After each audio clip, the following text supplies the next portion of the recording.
Hello friends, welcome back to my channel. और मैं हूं कानपुर से अपर्णा शर्मा। और आप लोगों को पता है कि नवरात्र शुरू हो गए हैं, तो आप लोगों को मेरी तरफ से जय माता दी और राधे राधे, राम राम। और आप लोग कैसे हैं, प्लीज आप लोग बताइएगा। और आप लोग का जो इतना सपोर्ट मिल रहा है उसके लिए मैं जितना धन्यवाद कहूँ उतना कम है। और मैं इतना जरूर कर सकती हूँ कि माता रानी से प्रार्थना कर सकती हूँ कि हे माता रानी, आप लोग डीमोटिवेट तो बिल्कुल ना हो और आगे बढ़ते रहें। चाहे आप किसी भी फील्ड में हो, चाहे आप यूट्यूब में हो या आप पढ़ा रहे हो या आप कुछ भी कर रहे हो, तो आप लोग आगे बढ़े हर फील्ड में। और इस समय चल रहे हैं जैसे कि शारदीय ऋतु जिसको बोलते हैं, शरद के ऋतु। और ये शरद ऋतु में ही नवरात्र पड़ते हैं जिनको शारदीय नवरात्रि भी बोलते हैं, जिसमें माता रानी धरती पर आती हैं और हम लोगों को खुशहाली देती हैं। और इस समय तो आप लोगों को पता है कि वातावरण कैसा हो जाता है, बहुत ही सुगंधित और बहुत ही अच्छा हो जाता है। इतना अच्छा लगता है इन दिनों में। और जितने भी शुभ कार्य हैं वो भी नवरात्रों में पूरी होते हैं, चाहे किसी का मुंडन हो, कंछेदन हो, विवाह हो, जो भी है। कुछ खरीदना, जैसे पितृपक्ष में हम लोग कुछ भी नहीं खरीदते हैं, ना ही जो मैरिड वुमेन्स है वो तैयार हो पाती हैं, जैसे कि रंग नहीं लगाती हैं, चूड़ी नहीं खरीद सकती हैं। लेकिन नवरात्र में सब कर सकती हैं। मैंने भी आज रंग लगाया है पैर में और चूड़ी भी बदली है, अच्छे से तैयार हुई हूँ। और पितृपक्ष में ये सब बहुत कम हो पाता है। और एक बात जरूर बताना चाहूंगी, शायद कुछ लोगों को नहीं पता होगा कि हिंदुओं का जो नया साल है वो चैत्र के जो नवरात्र शुरू होते हैं वहीं से ही स्टार्ट होता है। और जो 1 जनवरी हैप्पी न्यू ईयर जिसको हम कहते हैं, वो क्रिश्चियंस का, पश्चिम देशों का बनाया हुआ है। और जो हम हिंदू हैं वो नवरात्र से शुरू करते हैं अपना नया साल। माता रानी को प्रणाम करके ही हम अपना नया साल शुरू करते हैं। तो जिनको नहीं पता उनके लिए बता रही हूँ, जिनको पता है उनके लिए बहुत थैंक्स कर रही हूँ कि अच्छा है उनको ये बातें तो पता है ना कि हिंदुओं का जो नया साल है वो चैत्र महीने से ही शुरू होता है, जब माता रानी के दिन शुरू होते हैं। और एक बात और बताना चाहती हूँ कि मैंने आप लोगों को अपना फ्रेंड्स, अपने भाई बहन माना है, तो मैं अपनी हर बात आप लोग से शेयर करना चाहती हूँ। जैसे कि मैं एक बात और शेयर करना चाहती हूँ कि मैं कभी भी नवरात्र के व्रत नहीं रह पाती हूँ। ज्यादातर तो मैं नहीं रहती हूँ। मुझे याद भी नहीं कि मैं शायद कब नवरात्र व्रत होंगी। शादी से पहले रहती थी, एक आध बार रही हूँ, लेकिन मैं नहीं रह पाती हूँ। एक्चुअली मुझे प्रॉब्लम होती है, मैं भूखी नहीं रह सकती हूँ और मेरा बीपी भी लो रहता है, तो थोड़ा सा नहीं रह पाती कुल मिला के, ये कहना है। तो मैं ये बात आपसे जरूर शेयर कर सकती हूँ, मुझे कोई दिक्कत नहीं बताने में।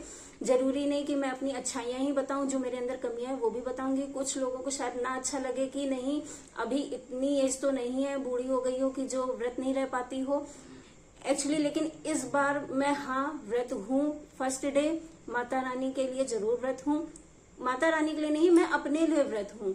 और ये जरूर कहूंगी, इस बारे में मैंने इसलिए बोला है व्रत रहने और ना रहने के लिए, जो व्रत नहीं रह पाते हैं उनके लिए मैं जरूर कहूंगी कि कोई बात नहीं, विचार अच्छे होने चाहिए, माता रानी उसी से खुश होंगी। अगर आप दिन भर भूखे रहते हैं लेकिन मन से अपशब्द कह रहे हैं तो वो बिल्कुल भी माता रानी को एक्सेप्ट नहीं होगा। तो आपसे बस इतना रिक्वेस्ट करना चाहती हूँ कि विचारों का व्रत होना चाहिए, भूखे रहने वाला व्रत नहीं होना चाहिए। अब आप लोग कहेंगे आप नहीं व्रत रहती, इसलिए कहती हूँ जो रहते हैं। देखिए, व्रत रहने वालों का, ना रहने वालों का मैं अंतर बताती हूँ। जो व्रत रहते हैं शायद माता रानी उनको 100% पूरा आशीर्वाद देती होंगी, और जो नहीं व्रत रहते हैं उन्हें शायद माता रानी 1-2% कम देती हूँ आशीर्वाद। तो कोई बात नहीं, अपने स्वास्थ्य को भी ध्यान रखना चाहिए। मैं उनसे जरूर कहूंगी कोई भी जबरदस्ती ना करें अपने भूखे रहने के लिए कि नहीं मैं भूखे रहूंगी, व्रत रहूंगी तभी माता रानी खुश है। ऐसा कुछ नहीं है। माता रानी हो चाहे कोई भी भगवान हो, भाव भोगी हैं। आप कुछ भी चढ़ा दें उनको, फल फूल, ये सब तो भगवान का ही बनाया हुआ है ना, ये हम लोगों ने नहीं बनाया है। तो उन्हीं की चीज उन्हीं को ही चढ़ा रहे हैं, तो कोई बहुत बड़ा काम नहीं कर रहे हैं। बड़ा काम क्या कर रहे हैं, अपने विचार अच्छे रख करके, इसमें माता रानी जरूर खुश हैं। तो जो व्रत नहीं रह पा रहे हैं तो वो भी इससे थोड़ा सा प्रेरित होंगे कि हाँ मैं व्रत नहीं रह पाती हूँ। लेकिन आज मैं इसलिए व्रत रह रही हूँ, थोड़ा इसका एक कारण और है कि मेरे हस्बैंड भी व्रत रह रहे हैं, तो मुझे अंदर से लगा कि नहीं, जब वो व्रत रह रहे हैं तो मुझे भी रहना चाहिए। मैं एक्चुअली नहीं चाहती कि वो अकेले व्रत रहें। ऐसा नहीं है कि सारा माता रानी उन्हीं को आशीर्वाद दे इसलिए मैं ऐसा सोच रही हूँ, ऐसा कुछ नहीं है। लेकिन एक होता है ना पत्नी का कि नहीं, अगर पति व्रत रह रहा है तो मुझे भी रहना चाहिए। बाकी मैं करवा चौथ में तो रहती हूँ व्रत, और बाकी मुझसे हो नहीं पाते जल्दी जल्दी व्रत। उसके लिए मैं भगवान से भी क्षमा मांगती हूँ और अगर आप लोग में से किसी को बुरा लगे तो उनसे भी क्षमा मांगती हूँ। और एक बार जरूर कहूंगी फिर से कि विचारों का व्रत रखें, ना कि आप भूखे रहें, वो ज्यादा माता रानी को पसंद है। और प्लीज कोई भी कमी दिखे, कहीं भी आपको ऐसा लगे कि मुझे ये बात कहनी चाहिए, तो आप लोग कमेंट में जरूर बता सकते हैं। और मुझसे जितना हो सकता है मैं उतना आप लोगों की हेल्प करने की सोचती हूँ कि शायद छोटी छोटी बातें कभी ध्यान में नहीं रहती हैं, वो बताना चाहती हूँ। और नवरात्र पूरे 9 दिन के हैं, माता रानी के दिन, तो जैसे जैसे मैं डेली की पूजा करूंगी, कुछ भी करूंगी, तो मैं आप लोगों के साथ जरूर शेयर करूंगी। मैंने कलश भी नहीं रखा है, मुझसे जितना हो सकता है मैं उतना कर पाती हूँ। और बाकी माता रानी आप सब पर खूब कृपा करें, आप लोग खूब आगे बढ़ें, बस इतना ही कहना है। जय माता की, राधे राधे, राम राम। ओ मैया हम सब तारे तेरी आरती,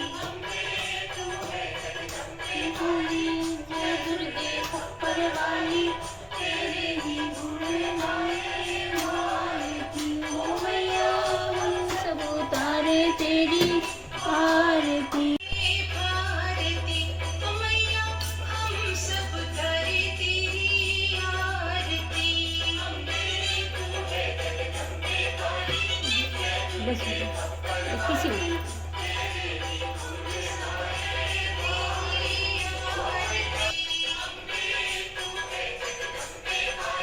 बस